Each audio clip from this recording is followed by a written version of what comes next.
What is happening, everybody? Jimmo here again with another fantastic video, which you may have already seen, so I'm sorry if this is going to be repetitive, but I released this video a few weeks ago, and I now wanted to kind of go over things, now that I have some time, to describe a little bit more in depth what's happening. So this is a dent and a scratch we are fixing on the outside, and we did a little bit of cleanup on the inside as well, but I don't think I go into that. We just touched up some stuff. But anyway, what I'm going to start off doing here, of course, is disassembling everything. So I need to remove the exterior handle.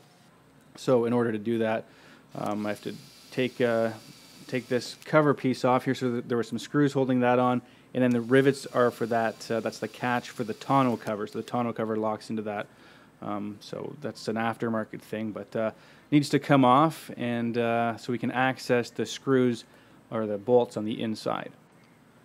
So once we take that off, then there's a few more screws here, a couple of Torx that we wind off, and voila, a few rods that pop off. They run over to the latch to open the gate, and then just these two bolts to pop out the handle.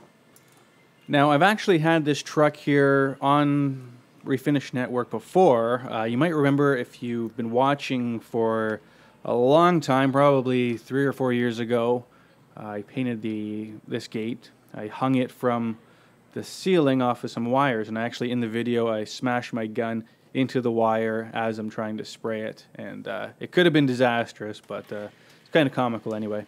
But yeah, so it's been here before. It's a good buddy of mine's truck.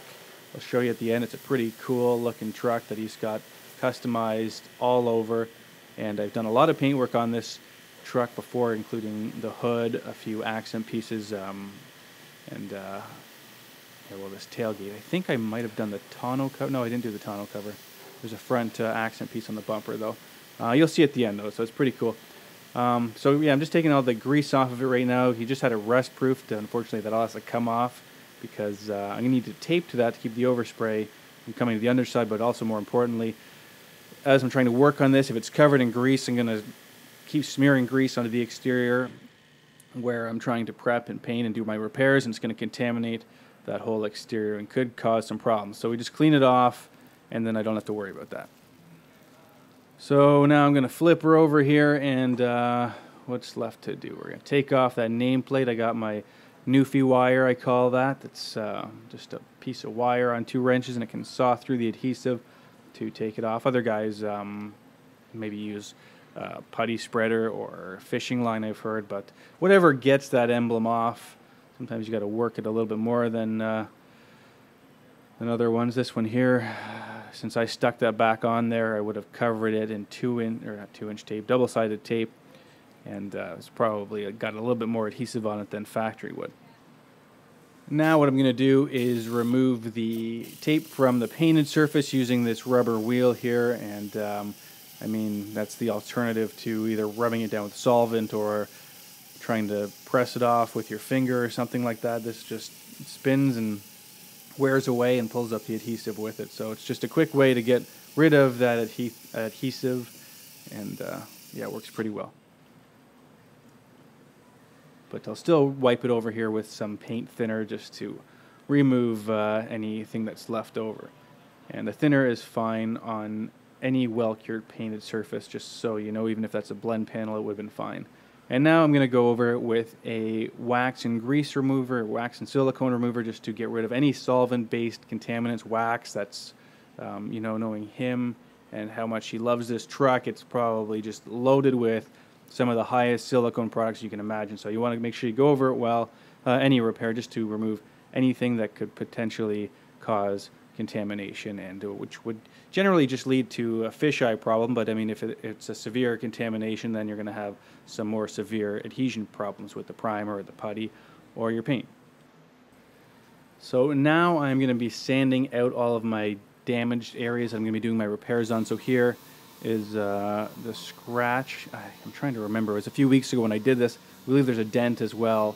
But what I need to do is remove, anywhere I'm going to be putting a filler or putty, I'm going to remove down to the metal.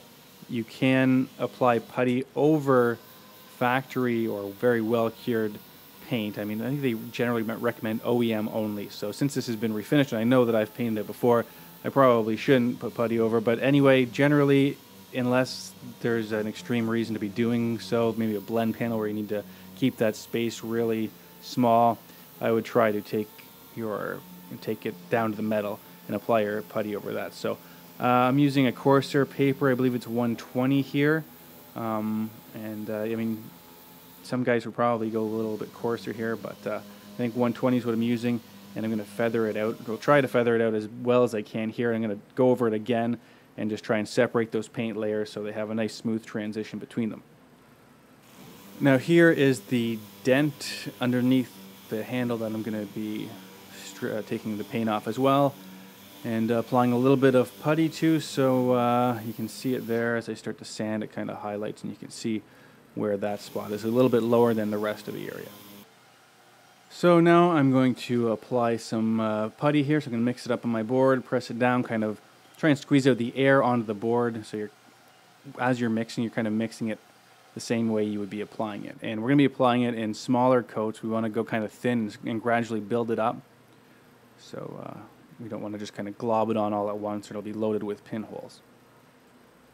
So I'm going to bring my filler or putty just a little bit beyond the dent, so you don't want to just stick it in the low area. You want to kind of bring it out a little bit and have it a little bit higher, because you're going to be knocking it down with your sander here, your block. So I'm going to start off with some 120 on this one, and then I'll finish it off in 180. So when it gets close, I'm going to switch grits to a finer grit, 180.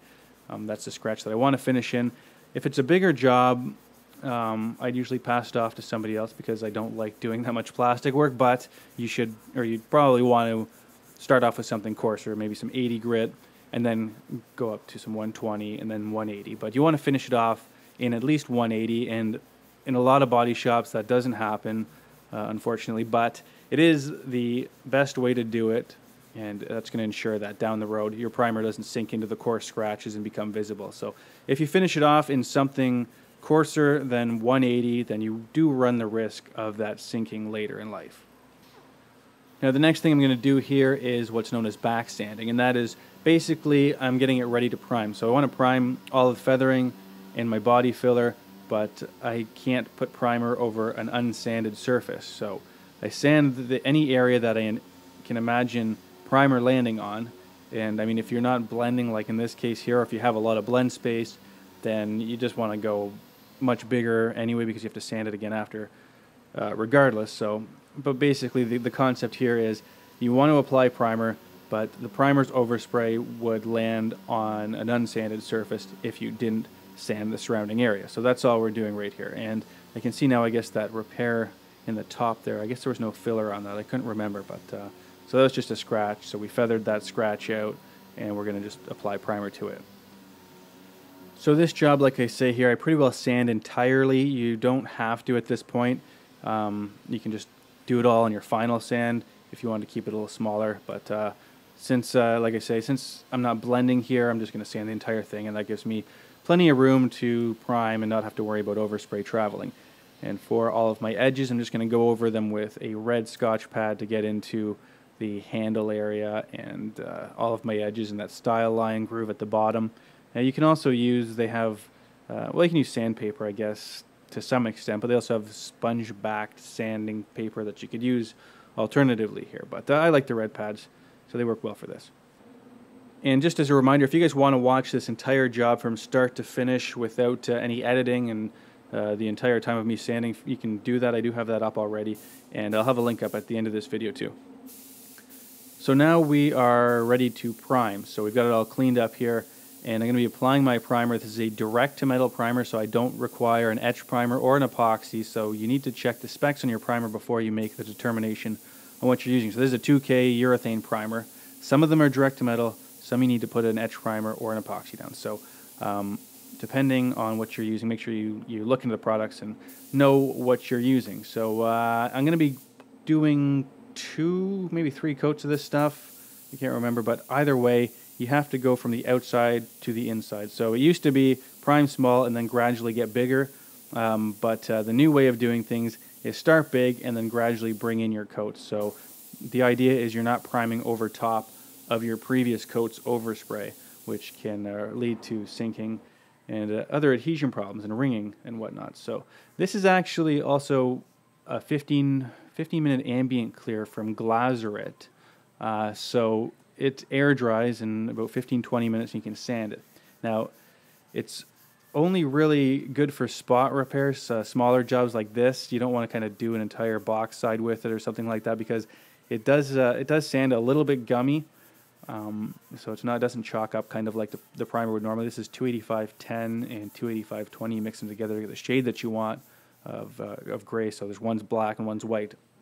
And the regular way you mix it would have drying times, I believe, around 60 minutes air dry, about 10 minutes under infrared. But I just more or less wanted to try out this ambient additive to see what it was like. And it does dry pretty quick, but there is a bit of a trade-off with how well it's going to sand. So I am using I like the mid-size block here for this kind of work. Usually anytime I'm priming, I like to use as big of a block as I can. And I have some 320 on there. So I'm going to first straighten everything out. The first thing I put on there, by the way, was guide coat. It's graphite powder. And all that does is work as a visual indicator so I can see where I've sanded and where I haven't, what's high and what's low. So if my feathering is still a bit high and needs more leveling, that guide coat is going to remain in the low part and show me that I need to keep blocking that area to level it out better. So once I'm satisfied with how straight that panel is and the feathering's all blocked out properly, I'm going to go over it again for my final sand here with my DA sander with some 500 to 600 grit paper. And that's going to remove all of the coarser scratches, the 320 or 400, whatever you're blocking with. And if I try to paint over it with the 320 scratches or even a 4 with a light metallic color, the metallics are going to catch in those scratches and they're going to reflect that scratch and you're going to see it. It's just going to look like a scratchy mess and it would be no good, obviously. So that's why we need to finish a little finer. With solid colors you can get away with it to some extent, but I still like to finish in 500-600 regardless. And I like to also apply a guide coat again here so I can ensure that I'm removing those scratches. So I put the guide coat over my 320 scratches here, sand it away, and then once the guide coat's gone, then I know I've removed all of my 320 scratches and it's ready for paint. So when you're done sanding, it should look a little bit like this. You don't want to have any shiny edges, which would indicate that you primed over an unsanded surface. So you want a nice matte look and a nice smooth transition between your primer to your original paint. And if you run your hand over it, of course, you should not be able to feel a difference. Now, as I mentioned earlier, I painted this years ago using RM Diamond, which is a polyester-based solvent base coat from BASF, and that is no longer available up in Canada. It does not meet the VOC requirements, so I'm using RM's Onyx base coat, which is the low VOC solvent, so it's compliant up here. It sprays a little bit differently, and this is the system that's obviously it's a waterborne base water solvent hybrid system rather than just one or the other, so it's a little bit unique, but application's not that different. I'm going to be putting applying base coat until it's covered, which is usually 2 coats, and then a drop coat after, which is just basically another coat from an increased distance. So I'm using my Developus Technagun here. I believe that's a 1.4 at 26 psi, but every gun you need to follow the specs for your gun to get it where you want. Usually on the tech sheet they're going to specify a tip pressure, and I don't remember exactly what the multiplier is for Developus, but I would imagine that's around 8 to 9 psi at the tip. I know SATA is a 3-to-1 multiplier, so if you have 30 psi coming in at the bottom, it's going to give you 10 at the tip. So they're all set up a little differently, and I do have an Iwata LS400 on order now, so I'm going to be excited to use that. That's the Iwata base coat gun, which I've told you about, their clear coat gun, which I absolutely love. It's lent out at the moment, or else I would show it here again, but I'll get that back and I'll be rocking with it in no time.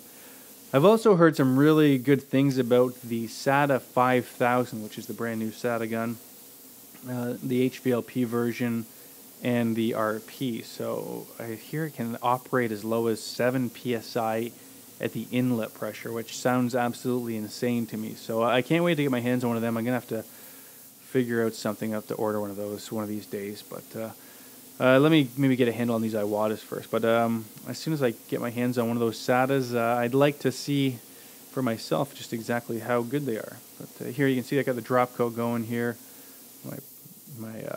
Trying to keep a nice steady overlap, and I just have an increased pressure, and that's just evening out the metallics. So yeah, you can find more info on drop coats in my other video if you want other videos. I think I've covered them several times, so I'm not going to go into too much detail here. So I'm getting ready to apply my clear. Just run over it with a quick tack rag to pick up any loose debris that might have fallen on it during drying time or whatever. And I'm going to be using, I believe it was the Glaser 923-220. I can't remember for sure. I'm trying to think. You know, like I say, it was a few weeks ago. I'm pretty sure it's 923-220 with a fast hardener. On a smaller job like this, generally you'd use a faster hardener.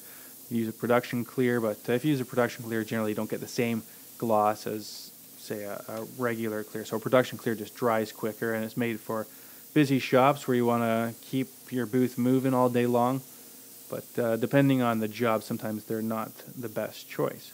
So using my Technigun here again, which I've raved about on several occasions.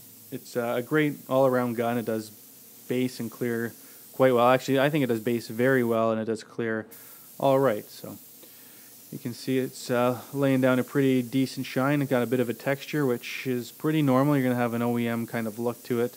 That's what I shoot for. I don't shoot for that glass finish that a lot of guys talk about. I mean, think about it. If I had a glass finish on this gate here, then it wouldn't match the texture of the rest of the truck, and that's no good either. So here's just the last coat going on, and now that I think of it, we actually did the box side on it now that I recall the conversation I had with him. And I'm pretty sure we did the back bumper a few times, and then I replaced the back bumper, or put a used one on or something like that. But yeah, this truck's been through a lot, but it looks like everything's coming up Millhouse now, so we're winning. So coming up here in just a moment, I'm going to show you guys some footage of this truck when we have everything assembled. And you're going to see a lot of the different areas that I've painted, and you can maybe get a sense for how well it's been holding up. I always talk about, you know, when you're doing any paint work, you got to think in terms of longevity instead of just getting it out the door, because it's nice to see a job come back years later and still be looking like it just left. So, I mean, you hear a lot of people complain about losing a factory finish, and they don't like the idea of having a panel that's been painted. And I've never really thought of that to be a problem as long as things are done properly. And you'll see here that say the bumper, for instance, is chipping at a much quicker rate than the refinished panel that I did, the aftermarket piece. So I'd say there's a good example of where factory paint is actually not quite as good as something that you maybe refinished. And if you look at the hood, I remember using a polyuroxy, which is like an epoxy sealer on it originally, which is a higher end sealer in terms of quality, and it's been holding up very well also. There's maybe one or two minor stone chips on it, but nothing really, you know, that's indicating wear at a faster rate than an OEM panel. But anyway, you guys let me know what you think. I'm curious to hear your thoughts on that matter. Let me know in the comments there, or leave me a line there on Facebook, Twitter, all those other wonderful places you can find me. But anyway, thanks for watching, everyone, and we will see you next time.